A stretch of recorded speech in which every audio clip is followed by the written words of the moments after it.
Today's topic, funnily enough, is about job hiring, specifically peak hiring season. And Anthony's the perfect guest to have on this episode. He is our partnerships manager. Both him and myself speak to our placement partners, which are the organizations that we partner with that take on our students on a very regular basis. So, Anthony, I might zoom out a little bit, get you to elaborate a little bit on what peak hiring season is. Yeah, absolutely. So it's an important topic, especially now that we're in September. There's an interesting stat as well that we'll get to if everyone stays tuned to the end of the episode. Interesting stat came out the other day. We both read an article.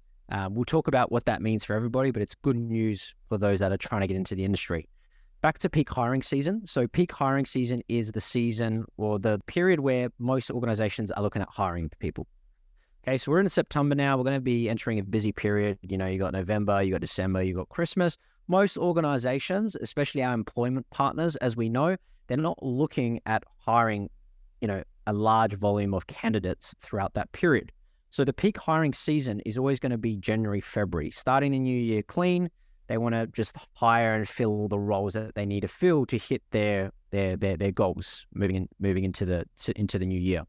So that's what we kind of see on our end. I'll just jump in there. I guess the obvious reason, you might know a little bit more about this, the obvious reason is it doesn't make sense for people to start a new role, on board, go through that initial kind of feel out period as a new employee, and then you've got the Christmas break. That's the main reason? That's basically the main reason. Yeah, exactly. You're not going to hire someone to know they're going to have 2 weeks off over Christmas, where everything that you've trained them in, they're just going to have to be retrained in over the January, February break. So yep. It's mainly organizations. It's just the tactical hiring season. That's across most industries. They're looking at hiring in January, February, fill the spots. So there's no interruption to that.